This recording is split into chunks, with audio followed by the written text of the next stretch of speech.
consumption is drastically lower in June, almost 400 kilowatt hours that we used up less in June. And that has to do with June being much cooler, less need to run the AC. Let's look at this on a yearly basis, how this stacks up. So the first month in January we used more energy than we produced, and then the next 1, 2, 3, 4, 5 months we produced more energy than we actually ended up using. And the last 2 months, which is July and August, we are producing less than we will consume.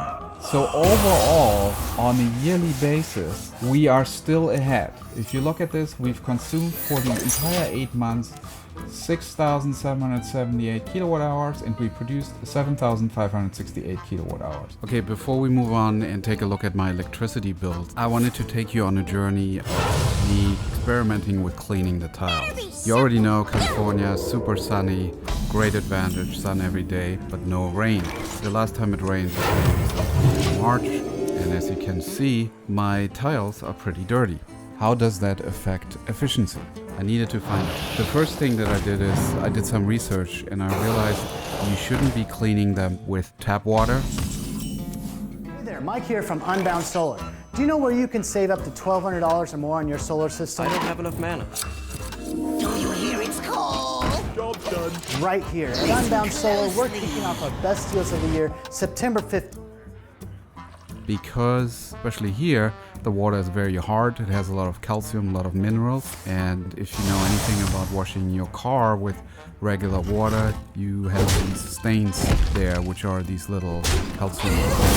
That cannot be good for the tiles because it could mess with the efficiency just as much as the dust. Then I was looking into ways to filter the water, make it soft, get out all the minerals. I looked into systems, and they run something like 400 to 600 bucks in a few hundred gallons, 200, 300, 400 gallons. But I realized this is probably just too much of an overkill, too much of an expense. And then I remembered I'm actually collecting rainwater, and rainwater shouldn't have any calcium in it. So I just got outside and got some of the rainwater to test my theory.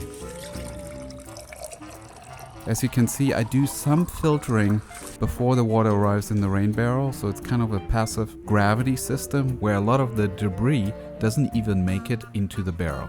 So I'm testing the water now. I still had this TDS meter from one of these zero water filter systems that we used at some point, and I'm going to use it now to measure, and there's 8 parts per million.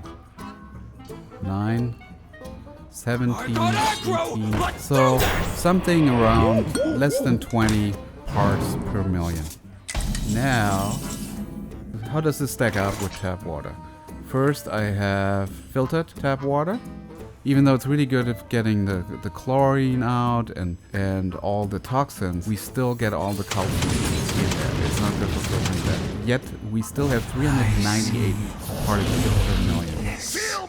And this is tap water straight without me running it through the house filter. It's coming! And that comes in at 435. So the filter is doing something, it's getting some of the toxins out, but very little of the actual minerals. So now that we know that rainwater should do a much better job at cleaning the tiles, how do I get it from the rain barrel up on the roof? I'm going to compare my solar production before and after cleaning my tiles. But first, I'd like to thank Skillshare for their support. It's an online learning community where millions come together to take the next step in their creative or career journey. It offers thousands of classes on topics including illustration design, photography, video, freelancing, and more.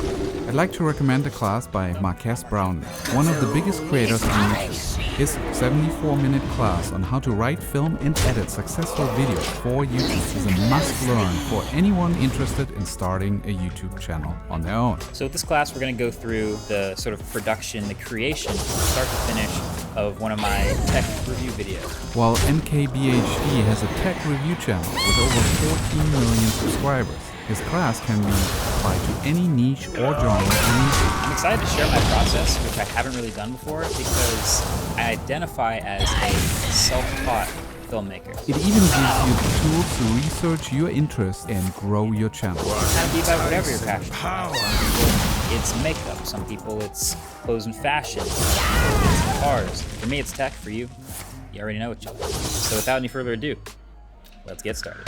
And this is what's great about Skillshare. It's curated specifically for learning, meaning there are no ads. And they're always launching new premium classes, so you can stay focused and follow wherever your creativity takes you. So take advantage now. Right away. The first 1,000 of my subscribers to click the link in the description will get a 1-month free trial of Skillshare, so you can start exploring your creativity today. And now back to cleaning my tiles. I need to find a way to pump the water from the rain barrel to the roof. The bigger question is really, does it make sense for me to clean my tiles once or twice a year, or is it safer and more cost effective not to clean the tiles? Because if I would pay for service of doing that, I'd be paying a couple $100 at a minimum. So I had this water pump that I used for an aquarium that we used to have, and I'm just going to hook this up and connect it to a hose. Now here's the thing, I read some reviews of people cleaning cars with water hoses, and even though they filtered their water, made it soft, they still had calcium stains on their cars. And the reason being is that they used just a regular hose that they hooked up to a faucet before, and it actually accumulates all those minerals. Luckily I had hoses that I haven't used for regular water, just for rainwater, so those should have not a whole lot of minerals.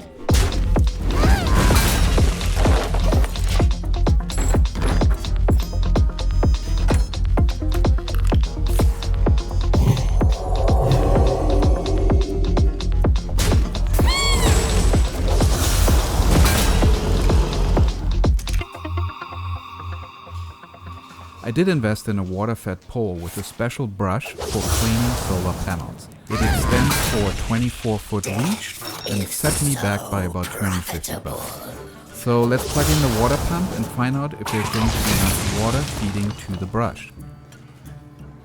Do you notice the little bird that wants to get in on the action? The water pressure is not great. The good news is I probably won't be emptying that rain barrel all too quickly. I really wanted a pole that is long enough to reach all parts of the roof without me having to actually step on the tiles. They're very slippery, and even with a low-pitched roof like mine, the chance to fall off the roof is extremely high. So it's gonna have to work from a ladder or not at all.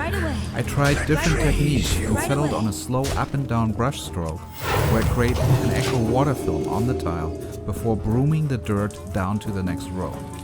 And it was quite effective, but it also took me a good hour to clean just one side. Wow, this actually works. Totally clean. Nice. I can actually see the panels. The biggest challenge was the water pressure, especially going up on the top rows. You can see that I only used about 5 gallons or so. So I called it a day and ordered a bigger pump. While we wait for the new pump to arrive, let's return to my 8 months review and how my electricity bill has changed. So our very first bill that we got was for January 2021. We still paid $87 for electricity. That is still a carryover from December when the system wasn't on. The rest is you see in that bill, that's water, trash, and there's a sewage fee. So $87 we spent in electricity. Now let's compare that bill with the previous year, 2020, when we didn't have a system. And the electric portion was $125. Now the system was fully covering the entire month starting with the February bill. And now our electric went down to $30. Let's look at what it was the year before. $30 as opposed to $140. And in that $30 for the electric part, there's actually a service charge of $11. And then some additional fees and taxes to be able to connect to the grid and be able to feed into the grid or pull from it. In March, now my electric bill went actually down to $23.20, so $15 of that is just fees I have to pay every month for being connected. And the rest of it, I still used up 105 kilowatt hours at 8 cents. Yes, I can produce lots of energy during mid-peak, but I cannot produce energy off-peak at night because of the sun. But I was anticipating that whatever I generate during mid-peak would then be somewhat calculated against what I use doing off-peak at a 2-to-1 ratio, right? Because mid-peak, I would get credit for 60 seconds.